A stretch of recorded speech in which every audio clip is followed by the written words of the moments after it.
Wiggle your fingers, wiggle your toes, bend your knees and your elbows, and look and see if everybody is doing it too, just like you.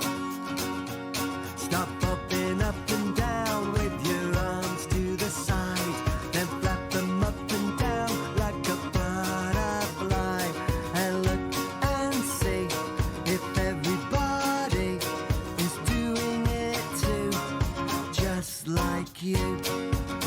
And if we all do the same, we'll all be together, moving around as one. And if we all do it now, we'll all be together, having a whole lot of fun, just like you. Hello and welcome to the Barnes Children's Literature Festival at home. My name is Demet and I'm from Berlin, but I've been living in England and volunteering at the festival since 2016.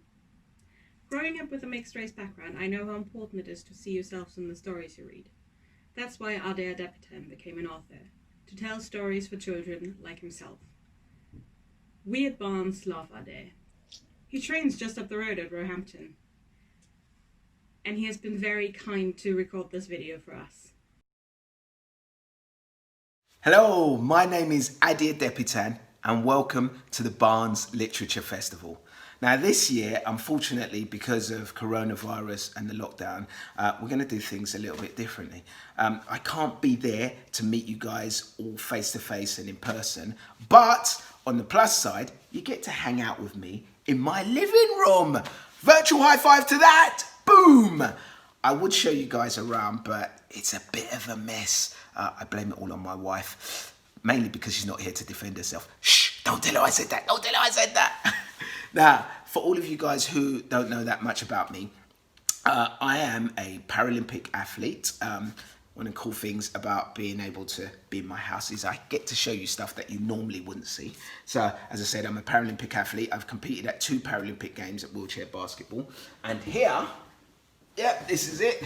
Here is my vest that I wore at the Athens Paralympic Games in 2004. I wore number 10, and there's a bronze medal here on the on my left, your right, on here, and there's a silver medal. So the bronze medal I won at the Athens Paralympics Games, and the silver medal I won at the World Championships in Japan. Just a few other bits of memorabilia that I got from competing in the games. So I also got to carry the Paralympic torch just before the Athens Games, and I carried those through the streets of London. That was along the Mall, and there was like thousands of people down the side watching me as I carried that that Olympic torch. It was a really cool moment for me. And also,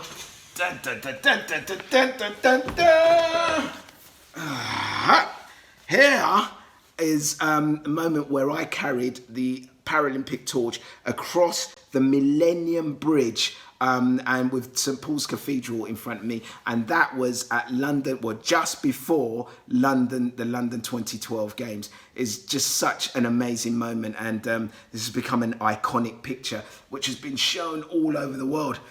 I don't know where I'm going to stick that up, actually. Oh, I've got to find somewhere in the house, maybe in my office. I'll stick that up. Let me put that back there. Just a few more things about me. I am for my sins, a West Ham fan. Hey, come on, you Irons! I am a gamer. I love my PlayStation, and I've been playing a lot of PlayStation during the lockdown. Been doing all sorts of things during the lockdown, but the PlayStation has been really cool. And also, I'm a TV presenter, so I'm a travel journalist, and I make documentaries. I also present sports programs, but the thing that I do most of all at the moment is I travel all around the world making documentaries. And a couple of years ago, I made a documentary series called Africa with Ade Adepitan. And here are a couple of images from me in Ethiopia.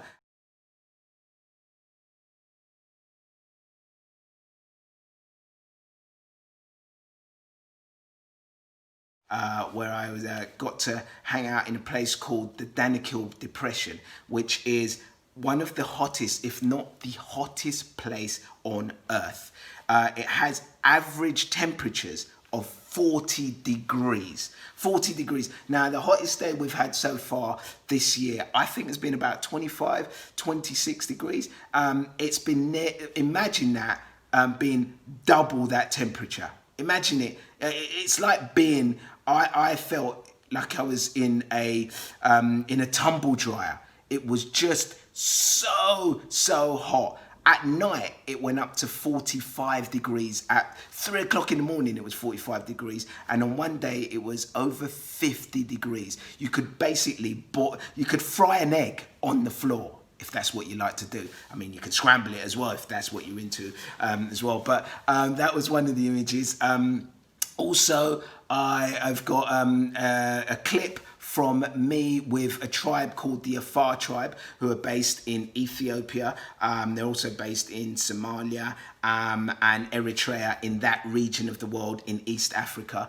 And this is where, this clip is from where I got to see this camel train. And the Afar tribe, they use these camels to carry salt and take salt to the markets, and they dig the salt up from the ground because so much of the earth where they live on is salty. And it was just, it was an incredible experience. One, to see these people who've been doing this same sort of work and living the same style of life for hundreds, if not thousands of years. It was a real privilege to be there amongst those people.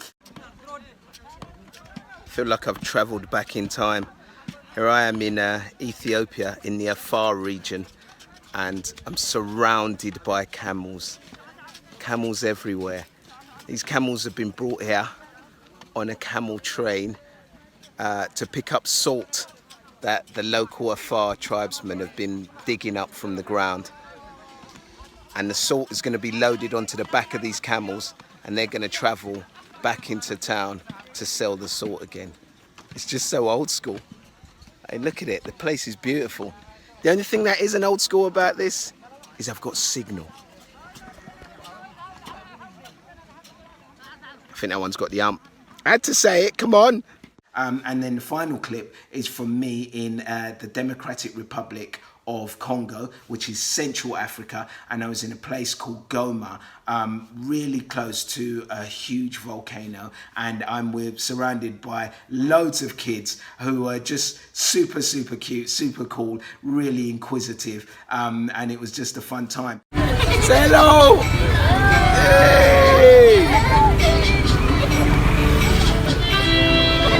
One more time. Yay! My friends, I made some new friends here in Goma, in the village. Hey. Yes. Oh, I've had a nightmare pushing up and down on this road. The road is made out of like, it was basically because of the volcano. This is lava, or dried up lava, and I've been trying to push up and down this road. It's crazy. Whoa! Okay. Thank you. Asante. Asante.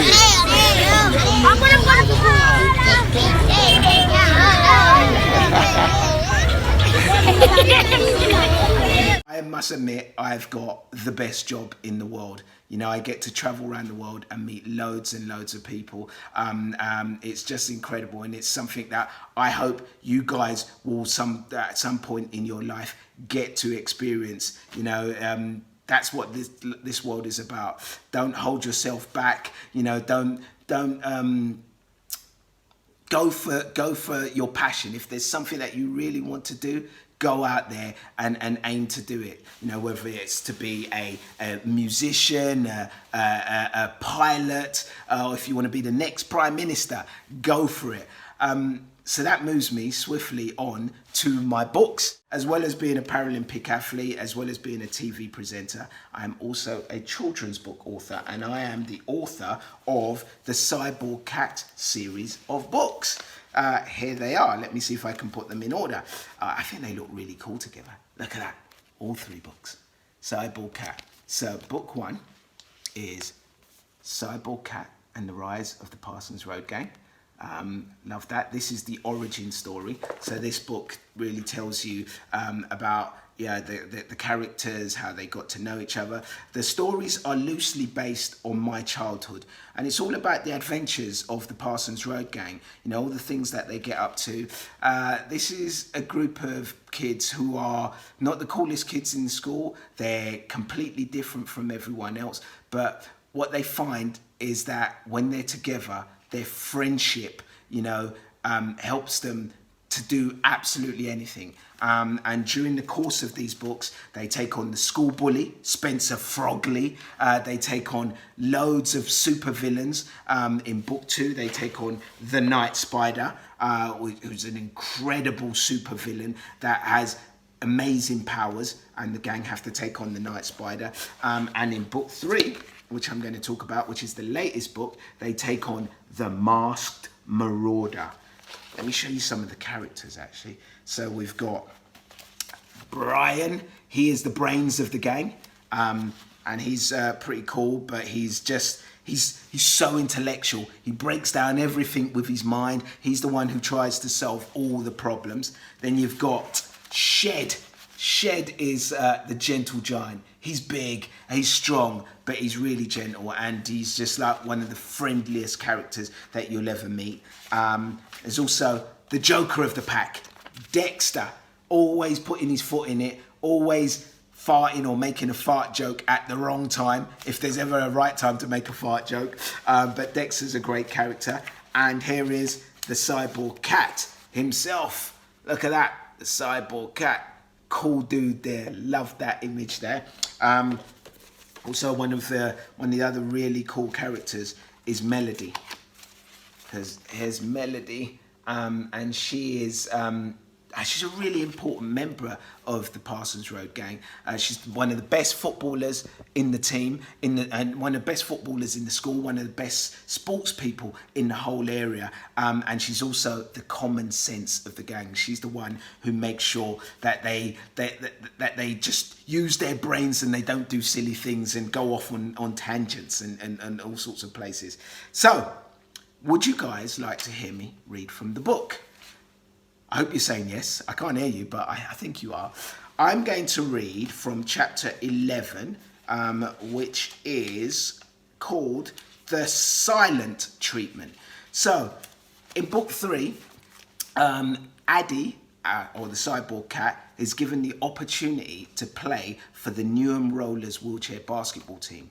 But in order to play for the team, he has to get himself a basketball wheelchair. He needs to get a super duper sports wheelchair. The problem is, a super duper sports wheelchair costs a lot of money. It costs £700, which him and the team haven't got. His parents haven't got either. So the gang decide, they come up with a plan to do loads of different sponsored events to try and raise the money. But unfortunately, they are being tested and challenged by the Masked Marauder, who's trying to stop them from raising the money to help Ade get the chair, because the Masked Marauder, for some reason, doesn't want Ade to play in the basketball team. So I'm going to be reading from chapter 11, The Silent Treatment, and this is the moment where the gang are trying to do a sponsored silence. So here we go. Oh, actually, I've also got to remind you, mentioning this, as well as doing the sponsored silence, just to prove that they're doing the sponsored silence, they've got to stay quiet for quite a few hours, and to prove to everybody that they've done this, that Brian has set up a camera to film them. So if anyone makes any noise, the camera will show it, and they will not make any money whatsoever. So it's really important that they stay absolutely silent for a few hours. Here we go. It felt quite odd at first, the 5 of us just sitting there in complete silence under the watchful eye of the camera. But after 15 minutes, it became really peaceful. We weren't allowed to actually fall asleep, but before long, I was having a fantastic daydream. Many people have swum the English Channel, but no one has ever thrown a basketball across it. You have joined us today as this incredible feat is being attempted for the first time by basketball star Ade Adepitan. What's more, not only is Adepitan going to attempt to get the ball all the way across the sea from Britain to France, he's also going to try to score what would be the longest basket ever. Adepitan is wheeling up to the edge of the famous White Cliffs of Dover now. The basket is a mere 21 miles away in Calais. This is going to have to be some shot. He's taking a few deep breaths in preparation, and he's just giving the ball a kiss for good luck. Here goes. He's raising the ball up, and with incredible power, he's released the shot! Woo! The ball is sailing through the air at an amazing speed. Oops, it nearly hit a seagull. There, now it's flying on, getting closer and closer to the French coastline. Yes, I can see the basketball now. I can see the basket now. There it's going. Oh, but will the ball reach it? And now, more importantly, will it go in? It's getting nearer and nearer and nearer, and it's in! What a shot! Ade Adepitan has scored the longest basket ever. What a player! Woo! Unfortunately, my daydream was interrupted when Spencer and two of his stupid mates walked in. They didn't actually say anything. They just walked around and round, staring at us, going, shh, shh. It felt really menacing and very annoying. Shh, shh. I could tell we all wanted to shout at them, but none of us cracked. I think they were trying to decide who was most likely to, though, because eventually they decided to focus all their attention on poor Shed. They stood over him, and Spencer kept staring right into his eyes. Shh! Shed looked really nervous and unsettled. I wanted to scream at them to leave him alone, but I held back. I wasn't going to let anyone ruin our sponsored silence. We could always get them later. My chair had other ideas though. However, it suddenly started to glow with a raging intensity, and before I'd stopped to think, I'd pushed down hard on my wheels and rolled over Spencer's foot. Ow! He yelled, hopping about. I was just about to sarcastically say sorry when thankfully I remembered that I couldn't. Instead, I screwed up my eyes and put my fingers to my lips and shrugged my shoulders as if to say it was an accident.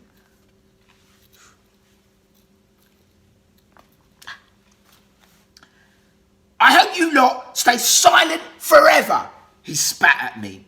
But even if you do, you won't raise enough money because you're the biggest bunch of losers in the whole world. Come on, let's go. Just as they got to the door, Spencer decided to make one last attempt to catch us out. Ha ha ha! Watch this!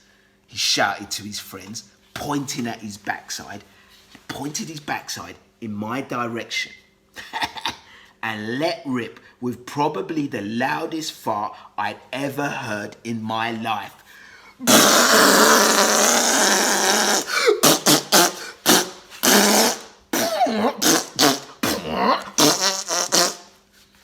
It was really long.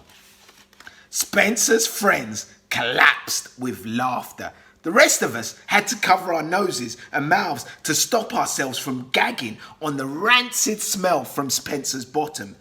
Now, you're not just losers, shouted Spencer. You're smelly Spencer suddenly stopped in mid-sentence, which was unusual for him because he loved to gloat. He frantically started to grab at the back of his tight shorts. Oh no, he cried. That's when we all noticed that Spencer's vigorous squat and the force of his odorous expulsion had torn his shorts clean down the middle, exposing his Bob the Builder underpants. Spencer's friends laughed even harder when they saw them. Shout, you lot, he screamed. He covered the tear with his hands and started to scurry off. But then he stopped and pointed his finger at Shed. He was obviously trying one last time to get him to crack, but thankfully Shed kept his mouth shut and didn't say a word. The next hour passed peacefully enough, though there was a sudden burst of rain at one point that made a sound on the roof like loads of little balls being dropped from the sky. It startled Emily and she very nearly made a noise, but she clapped her hand over her mouth just in time. With half an hour to go, the mood changed. We were all looking at the clock, willing time away. I suddenly felt as if I had so much to say, and I knew the others were feeling the same. The words inside my head were bursting to come out, and it seemed harder and harder to stay silent. The next 25 minutes were agonizing, but with 5 minutes to go, the end was in sight, and I started thinking about the first thing I was going to say once the 2 hours were up. I decided between shouting, "Silence! You're so over!" or "In your face, Silence! In your face!" when I heard a strange tapping coming from somewhere. At first, I thought it might be the rain again, but this sound didn't seem to be coming from the roof. Ah! The terrible scream had come from Emily, and when I followed her pointing finger, I understood why. Someone was at the window wearing a horrific ghostly zombie mask. Ah! The Masked Marauder! "Let's get him! Quick! Let's get him!" I shouted, forgetting I was meant to be silent. Melody was the first to the door, but something was blocking the other side and she couldn't open it. The rest of us joined her, and together we pushed as hard as we could. "Harder!" I bellowed. "He's getting away!" Eventually, we heard a scraping sound and the door opened. There'd been 4 chairs popped against it. The delay had allowed the Masked Marauder to get away. "He's gone," I said dejectedly. "Yeah," said Salim, "but look." He pointed to the ground by the window. Lying there was the mask my nemesis had been wearing. Sticking out from underneath it was a piece of paper. "I'll get it," said Shed, picking it up. He handed it over to me. "I'm pretty sure this is meant for you." My chair started to hum and vibrate. I opened the note. This time, letters had been cut out of a newspaper and were on the note. I read it. "I broke your silence, but you'll never break free of me unless you forget about ever playing at the rollers. This is your final warning. The Masked Marauder." It was then that it really hit me. Not only had the Masked Marauder delivered another message telling me not to play for the basketball team, he'd also ruined our sponsored silence. Chapter 11 from the Masked Marauder. Hope you guys enjoyed that. I really enjoyed my time with you and chatting to you and telling you about my life. I'll just leave you because during lockdown I've had a chance to work on my basketball skills. So I'll leave you with a few tips and things that you can do on the basketball court. So if you're into sport, and you can do this with any ball or any ball sport, just get the ball in your hand and flick it from side to side. Just practice flicking it from side to side. At first you'll look at it and then try doing it away from you, and then try moving it up above your head and down below you. Above your head and down below you. And you get faster and faster. Faster, faster, faster, faster, faster, faster. And this works on your coordination, your hand-eye coordination and your ball skills. All right, you can also do other things like hitting the ball and making it spin like that. I'm trying to do this without hitting the camera, right? And or you can spin the ball on your finger.